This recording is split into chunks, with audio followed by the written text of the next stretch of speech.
momento que nos pertence. Às vezes a gente fica tão preocupados com o futuro, né?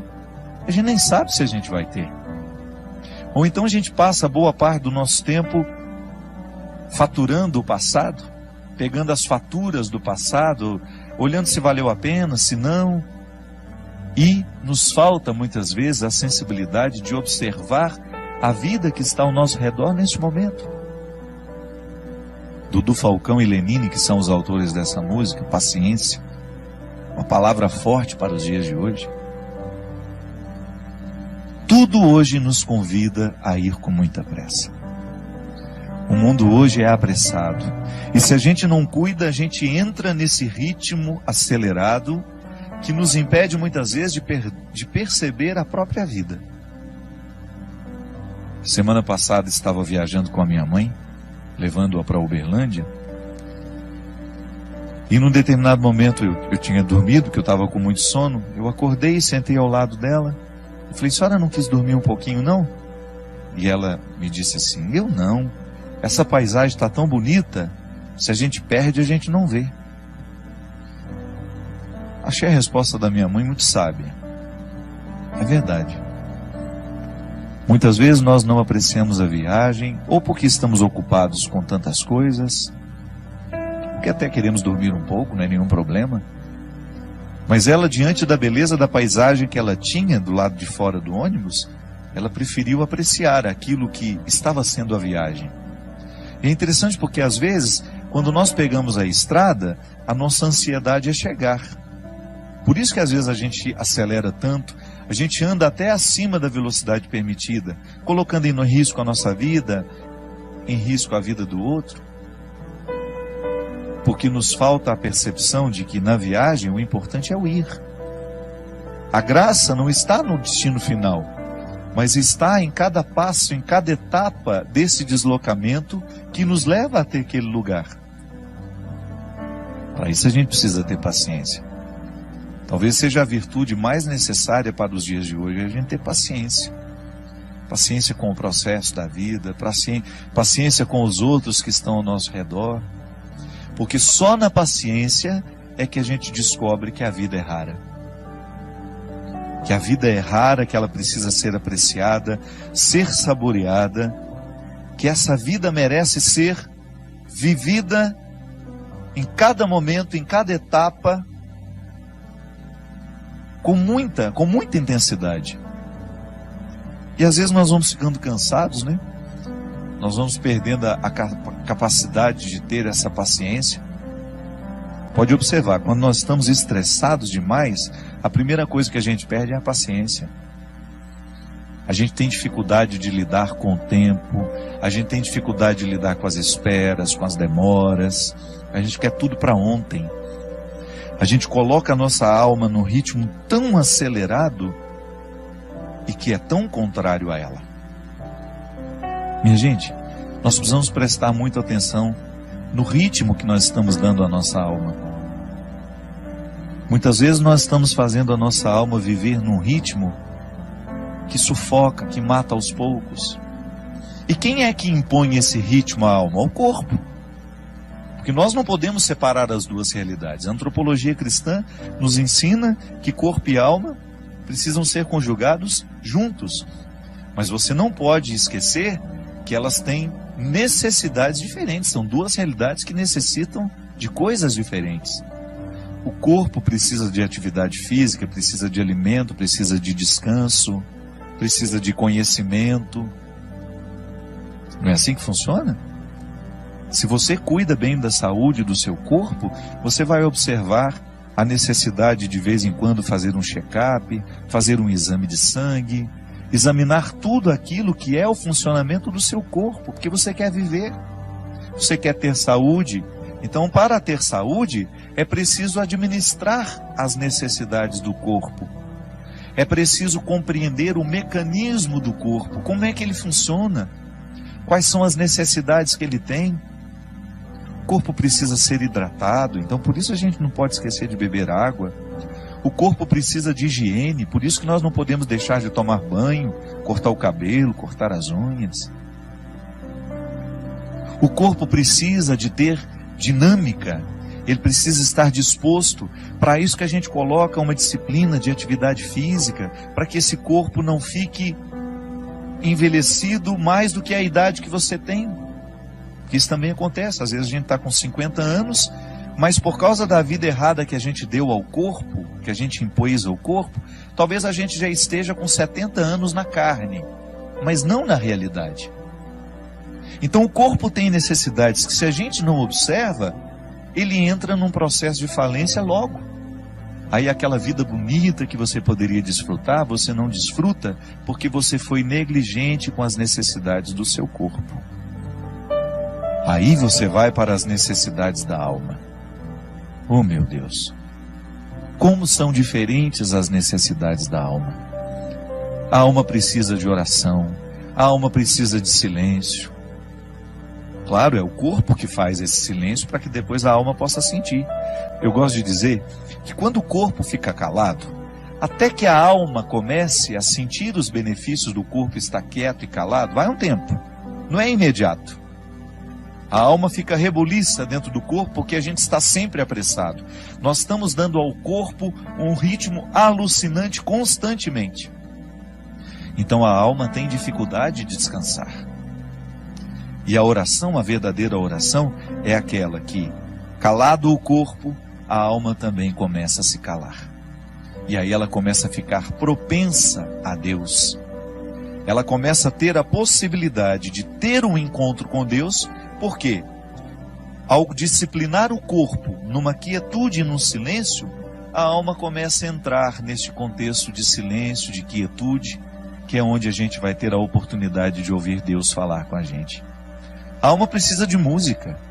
Quantas vezes você chegou cansado em casa, tomou um banho, deitou na sua cama, colocou uma música que te relaxava e você sentiu que a sua alma agradeceu aquele carinho que você fez a ela? Isso é oração também. Ainda bem que nós temos aqui, as músicas que nos fazem rezar. Ou gosto de dizer, as músicas que rezam por nós. A gente grava tantos CDs todo ano. Aqui na Canção Nova você tem uma infinidade. Nós temos aqui o novo trabalho, o meu, Deus no Esconderijo do Verso. Todas essas músicas compostas, pensadas, elaboradas, gravadas, para que a alma viva o deleite que a arte pode trazer. São canções naturalmente religiosas que vão fazendo com que a nossa alma desfrute dessa tranquilidade. A arte ensina a nossa alma a ser paciente. A oração ensina a nossa alma a ser paciente.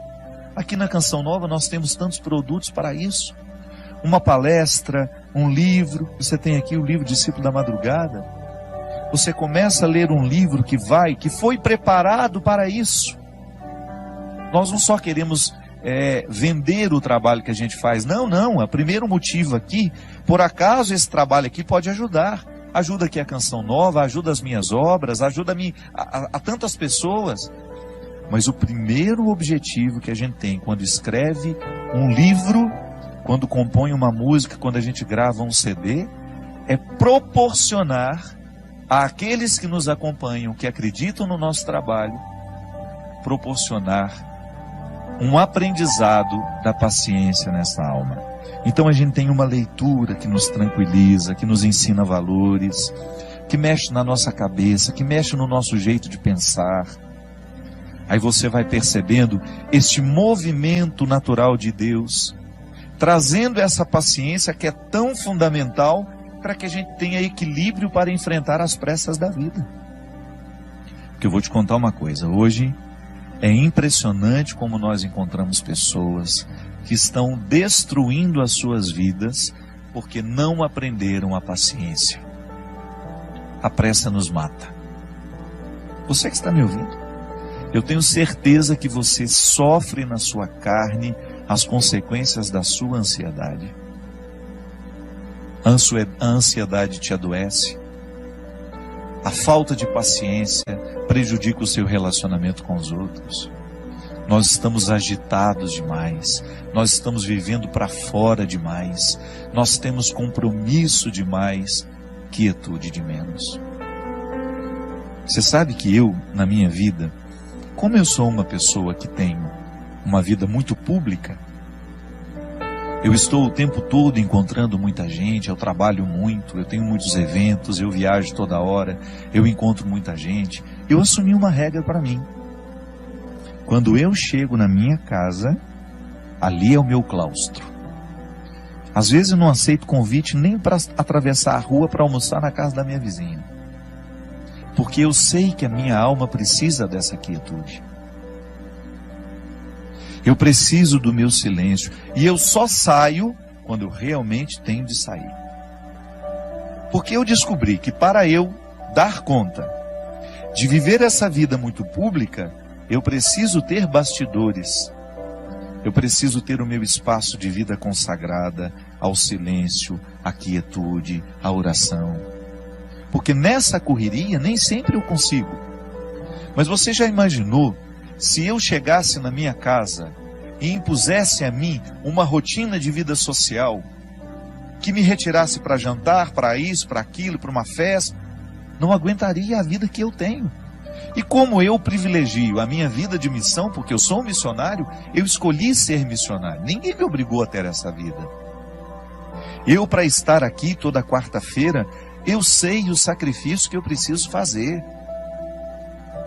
Para eu poder pegar as estradas e enfrentar os inúmeros desafios das estradas, a dispersão das estradas. Minha gente, às vezes até num camarim, que é aquele lugar último antes de entrar no palco para cantar. O camarim deveria ser o lugar da oração, do sossego, da tranquilidade. Isso não existe para mim. É lá que muitas vezes claro, não estou reclamando, estou dizendo, é a vida que ficou assim. Às vezes eu tenho tanta gente para atender, tanta gente querendo conversar comigo, que quando eu subo no palco, me restam 2, 3 minutos ali só para me concentrar, para entrar ali no palco e dar tudo de mim. Essa semana mesmo, eu fui a Poços de Caldas, e eu tinha 1h30 para fazer o evento, porque eu precisava pegar a estrada de madrugada, que eu tinha um compromisso logo cedo em Taubaté. Senão eu não ia conseguir dormir nem 2 horas. E aí tudo bem, o evento começou, o show começou. Aí a minha assistente, a Mônica, que fica do lado, faltam 10 minutos.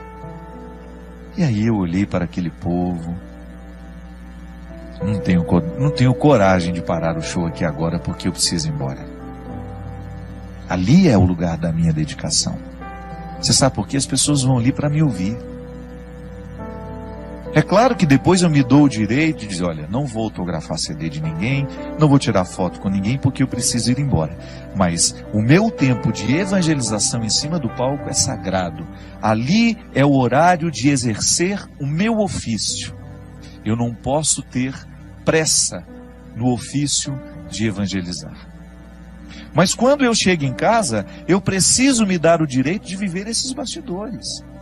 De viver esse silêncio, essa quietude, de desligar um pouco o meu telefone, de esquecer que ele existe, de estar um pouco mais diante de Deus, para que Ele me preencha, para que depois, quando eu voltar para a estrada, eu continue tendo o que oferecer ao outro.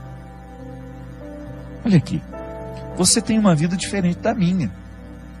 Você não tem essa necessidade de evangelizar como eu evangelizo.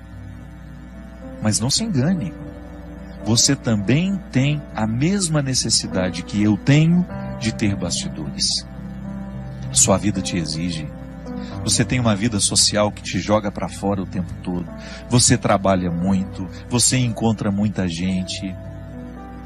E qual é o espaço que você cria para criar dentro do seu coração esse espaço de paciência que só Deus pode nos dar? Qual é o espaço que você cria para que Deus tenha condições de moldar a sua alma de acordo com a sua vontade, com o desejo que Ele tem? Qual é o espaço que você oferece a Deus para que o seu florescimento espiritual aconteça? Para que você não se desgaste demais nessa vida que não para, nessa vida que é tão rara e que muitas vezes você não percebe por causa do modo de vida que você escolheu viver? Quando eu dou o meu testemunho de que eu tenho estrada demais e muitas vezes bastidores de menos, e que por isso que quando eu chego em casa, eu tenho que me recolher e proporcionar ao meu coração uma restituição espiritual. Eu fico pensando também os meus amigos que são padres, que enfrentam no seu dia a dia o desafio de atender as pessoas o tempo todo, porque muitas vezes as pessoas não estão preocupadas com o descanso do padre. Eu já encontrei muitos padres que ficam até constrangidos de dizerem que vão tirar um dia de férias, uma segunda-feira, por exemplo, para descansar. É direito dele. Ele precisa restituir no coração aquilo que ele oferece ao longo da semana. Há padres que celebram 5, 6 missas por domingo. Isso é desgastante, minha gente. A graça de Deus nos sustenta, mas nós também precisamos buscar a quietude para que esta graça alcance o nosso coração e nos restitua com a nossa paciência. Muitas vezes nós encontramos os nossos padres, os nossos pastores dando patada no povo. Não é porque eles são ruins, não. É porque eles estão cansados, eles estão excessivamente carregados. Por isso que nós, como leigos, vocês aí, que acompanham os padres de vocês, prestem atenção se o padre não está trabalhando demais, se vocês não estão exigindo demais dele. Ofereça a eles isso. O padre vai passar um dia lá em casa, ninguém vai te importunar, nós vamos oferecer uma casa onde onde o senhor possa descansar um pouquinho, passar um tempo com pessoas que não vão te exigir nada como padre, onde o senhor seja apenas um ser humano, onde o senhor possa rezar, possa ficar em silêncio. E você não pode negligenciar na sua vida a construção deste espaço. Até na nossa vida consagrada, nós que somos consagrados a Deus, eu vejo aqui na Canção Nova, como esses meninos e meninas trabalham. Eles trabalham muito. O meu diretor mesmo, China, que agora está trabalhando ali nos bastidores. Quantas vezes esse menino passa a noite editando programas, às vezes o programa que vai ter de ser repetido, ele passa a noite editando esses trabalhos. Trabalha muito.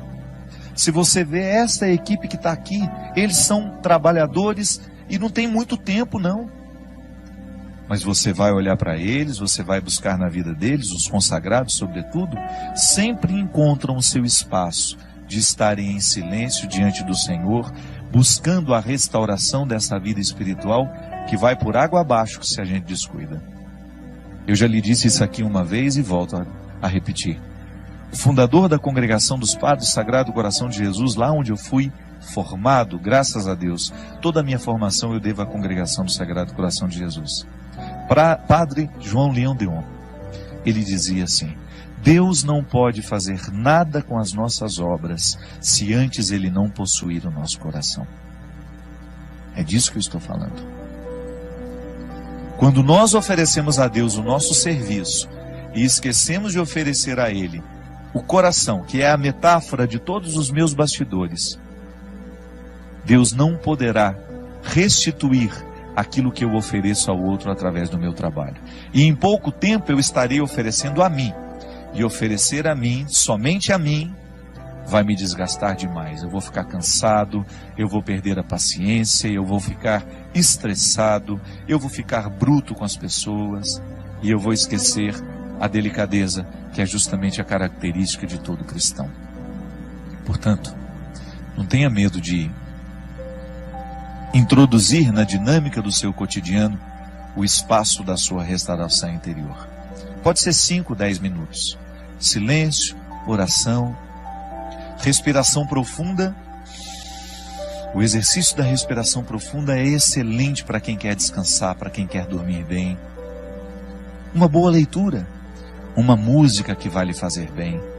Não vá para a cama sem lhe oferecer este oásis que vai lhe dar condições de trabalhar essa paciência dentro do seu coração.